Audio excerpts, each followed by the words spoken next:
मैं उस मालिक का शुक्र अदा करता हूँ जिसने आज हमें यहाँ पर जमा होकर हमारे मुल्क का 76वां आज़ादी दिवस मनाने की तौफीक दी है।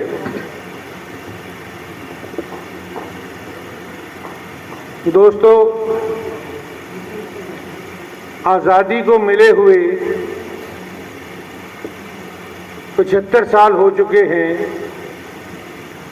आज हम ये 76वां आज़ादी दिवस मना रहे हैं।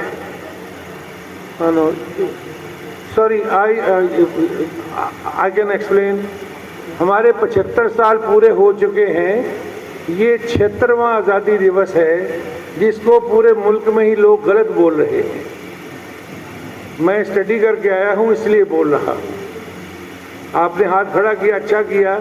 बहुत लोगों को इसकी ये गलतफहमी होती।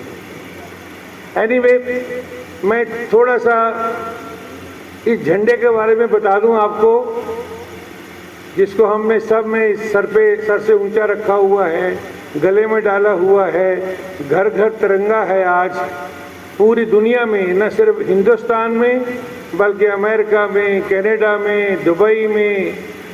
मेरे पास एक वीडियो आई जिसमें स्विट्ज़रलैंड में और बहुत सारे मुल्कों में आज हमारा ये तिरंगा लहरा रहा है। बड़ी से बड़ी बिल्डिंग पर भी तिरंगा लहरा रहा है। इस तिरंगे को डिज़ाइन करने वाला कौन था? हम बहुत लोग बैठे हुए हैं। इसको डिज़ाइन करने वाली एक औरत थी जिसका नाम सुरैया था और वो बदरुद्दीन तैयब जी की वाइफ थी। अब बदरुद्दीन तैयब जी कौन थे? वो बहुत senior ICS Indian civil services के ऑफिसर थे जिन्होंने इंडिया को रिप्रेजेंट किया एज एम्बेसडर जर्मन में, ईरान में, बहुत से मुल्कों में। मैं उनके बारे में थोड़ा इसलिए ज़्यादा जानता हूँ कि मैं अलीगढ़ यूनिवर्सिटी में पढ़ा हूँ, तो वो अलीगढ़ यूनिवर्सिटी के 1962 से लेकर 1965 तक वाइस चांसलर भी रहे और उनकी डेथ जो हुई 1995 में हुई।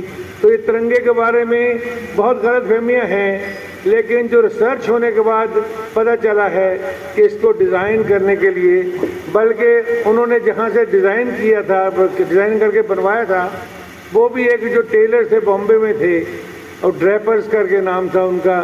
तो ये झंडा जो है सुरैया बदरुद्दीन तैयब जी की कोशिश का नतीजा है, उनका डिज़ाइन किया हुआ है। हमारे मुल्क में बहुत तरक्की हुई है। आप सब लोग जानते हैं कि कितने एयरपोर्ट्स बन गए हैं, कितनी यूनिवर्सिटीज़ बन गई हैं, कितनी अब इंडस्ट्रियलाइजेशन हो गया है और कितनी बड़े हमारे पास हम न्यूक्लियर पावर बन गए हैं। 75 साल जब अंग्रेज़ हमें 200 साल हुकूमत करके गए थे, मैं कल पढ़ के हैरान रह गया कि आप भी हैरान होंगे सुन के। मैं जो फिगर बताऊंगा, जब वो यहाँ से गए तो $45 ट्रिलियन की दौलत, $45 ट्रिलियन जब मैं कहता हूँ तो 45 लाख करोड़ डॉलर की दौलत वो हमारे यहाँ से लूट कर साथ ले गए। कोहिनूर का जो वो था डायमंड, वो उसकी वैल्यू इसमें अभी तक नहीं है। वो इंग्लैंड की क्वीन के ताज में लगा हुआ है, वो भी यहीं से वो लूट के लेके गए थे।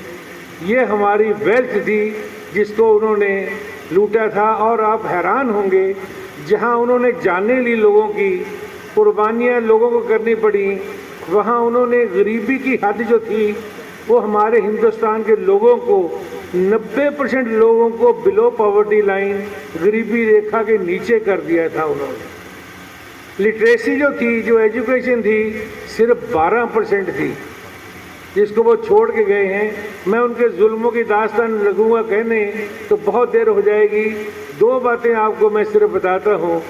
जब उन्होंने शहीद आज़म भगत सिंह को शहीद किया, लाहौर लखपत जेल में फांसी दी, तो आप हैरान होंगे जितने हिंदुस्तानी कैदी थे सबको बैरक्स में बंद कर दिया था। रात के 3 बजे उन्होंने उनको फांसी देकर उसी टाइम थोड़ा अर्ध जला करके लाश को लखपत जेल की दीवार से इधर फेंक दिया था ताकि लोग एजिटेशन न करें, लोगों को पता न चले। 1857 का गदर जब हुआ था तो उसको लीड कर रहे थे, आपको हैरानी होगी, बहादुर शाह जफर, जो लास्ट मुगल किंग थे, वो उसको लीड कर रहे थे। उसको अरेस्ट करके जब रंगून लेके गए, जब उनको वो बादशाह की तरह से उनको सुबह नाश्ता पेश किया गया कि बादशाह सलामत आप ये नाश्ता कर लें, वो कह रहे मैं कैद में हूँ, मैं क्या नाश्ता करूँ, मेरा दिल नहीं मानता, मेरा दिल उदास है। कहते आप देख लीजिए, कम से कम नाश्ता देख लीजिए आप। जब उन्होंने कपड़ा उठा के इधर रखा तो उनके दोनों बेटों के सर थे उस प्लेट पे।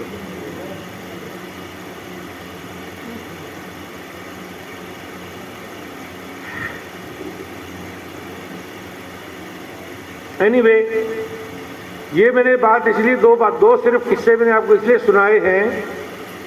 आप हांसी में जाएं अगर, तो लंबी कहानी नहीं सुनाऊंगा मैं। हांसी में कभी जाए, बहुत दूर नहीं है, वहां एक लाल सड़क है। उस लाल सड़क पर अंग्रेजों ने हिंदुस्तान के 20,000 नौजवानों का खून बहाया था। वो सड़क लाल हो गई थी, इसलिए उसका नाम लाल सड़क रखा। इतनी मुश्किलें बर्दाश्त करने के बाद हमें जो आज़ादी मिली है, लेकिन अफसोस की बात यह है हम आज भी पूरे आज़ाद नहीं हैं। भूख से हम आज़ाद नहीं हैं, बीमारी से हम आज़ाद नहीं हैं, नफरत से हम आज़ाद नहीं हैं, कई और गुलामियों से जिसके लिए हम सबको मिलकर काम करने की ज़रूरत है। हमारे मुल्क में आज भी 68.8% 68% लोग सिर्फ 150 रुपये रोज कमाते हैं। हम बहुत खुशहाल स्टेट में बैठे हुए हैं। जाकर देखिए आप उन स्टेट्स में जहां आज भी लोग पत्ते खा के सोते हैं, और 3% बच्चे ऐसे हैं जो पैदा होने के बाद अपना पहला जन्मदिन नहीं मना सकते, मतलब 1 साल का होने से पहले वो गुजर जाते। 3% ऐसे हैं। और जो अनएम्प्लॉयमेंट है, बेरोजगारी जो है, वो तकरीबन कई स्टेट्स में 22 से लेकर 25% तक है। जो प्रिंटेड डाटा है उसके हिसाब से हिंदुस्तान में अनएम्प्लॉयमेंट जो है आज भी वो 8% है। लेकिन जिस तरीके से हम तरक्की कर रहे हैं, पिछले आज हमारे गरीब भाइयों के लिए आपको जानकर ये हैरानी होगी कि 3,16,000 करोड़ रुपए का राशन हमारे मुल्क में मुफ्त बांटा जा रहा है। उनको रोटी देने के लिए उनको राशन दे दिया जाता है जो कमा नहीं सकते, जो बिल्कुल गरीब हैं। 3,16,000 करोड़ रुपए का बजट हमारा फ्री राशन का है। और इसके बाद भी लोग भूखे सोते हैं, क्योंकि उसकी बहुत बड़ी वजह क्या है वो हम सब लोग जानते हैं। अभी तक हम पूरे सब लोगों की बात कर रहा हूँ मैं, हम सच्चे नेशनलिस्ट और सच्चे हिंदुस्तानी नहीं बने हैं। बहुत से लोग ऐसे हैं जो गरीबों का हक मार के उनका राशन लेकर इधर उधर कर देते हैं। जब तक हम में ये राष्ट्रीय भावना जो होती है, जो नेशनल इंटीग्रेशन है, जो देश के लिए हमें जो कुर्बानियाँ याद कर रखनी चाहिए, उनको रखते हुए जो काम हम करना चाहिए, हमें करना चाहिए, वो अभी हम नहीं कर पा रहे। इसलिए हम बहुत सारी तकलीफ़ों में। तो बहुत ज़्यादा ना कहता हुआ मैं सिर्फ ये बात कह के अपनी बात ख़त्म कर रहा हूँ कि हालात ने बिगाड़ दिए सोचने के ढंग, हालात ने बिगाड़ दिए सोचने के ढंग। अब मेरी ईद है न दिवाली न शब बारात, आओ बचाएं मुल्क को। फिर दूर हो रहे हैं यहाँ भाई भाई से, फिर दूर हो रहे हैं यहाँ भाई भाई से। फिर आ ना जाए मुल्क में ईस्ट इंडिया की ज़ात, फिर आ ना जाए मुल्क में ईस्ट इंडिया की ज़ात।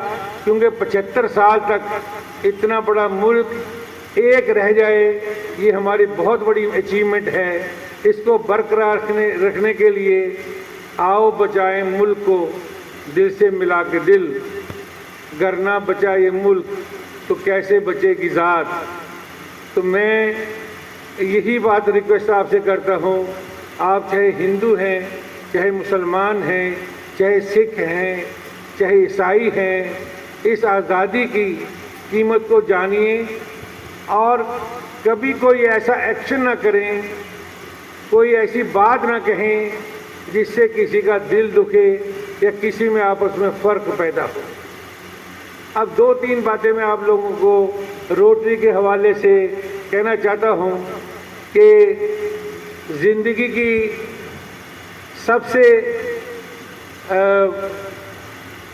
ज़िंदगी का सबसे बड़ा धोखा क्या है डॉक्टर साहब? ज़िंदगी का सबसे बड़ा धोखा क्या है? ये ज़िंदगी है, न जाने कब किसी की शाम हो जाए, कुछ नहीं पता। और ज़िंदगी की सबसे बड़ी सच्चाई क्या है? वो मौत है, सबको पता है कि आनी है। और ज़िंदगी की सबसे बड़ी दौलत क्या है? ज़िंदगी की सबसे बड़ी दौलत है अपना ज़िंदगी की सबसे बड़ी दौलत है सुकून, पीस ऑफ माइंड। और पीस ऑफ माइंड खरीदा नहीं जा सकता। पीस ऑफ माइंड कहाँ से मिलता है? वो खिदमत खल्क से मिलता है, सर्विस टू द सोसाइटी से मिलता है, गरीब लोगों की मदद से मिलता है। कभी आप किसी यतीम के सर पे हाथ रख के देखना, जो आपको सुकून मिलेगा वो कहीं दौलत से नहीं मिल सकता, हीरे जवाहरात से नहीं मिल सकता। और रोटरी का सबसे बड़ा मकसद क्या है? सर्विस टू सोसाइटी है। मैं आप सबको मुबारकबाद देता हूँ कि आप ऐसी ऑर्गेनाइजेशन से जुड़े हुए हैं जो आपको भी सुकून दिलवाएगी और गरीबों की मदद भी करवाएगी, और यहाँ भी बहुत कुछ का सवाब मिलेगा और यहाँ से जाने के बाद भी सवाब मिलेगा। इसलिए अपने आप को कुछ ना कुछ रोज़ाना खिदमत खल्क में, पैसा नहीं दे सकते वक्त दीजिए, वक्त नहीं दे सकते गाइडेंस दीजिए, गाइडेंस नहीं दे सकते दुआ दीजिए, कुछ भी नहीं कर सकते कम से कम किसी को बुरा ना कहिए। बहुत बहुत शुक्रिया। आज़ादी दिवस मुबारक हो आपको। जय हिंद।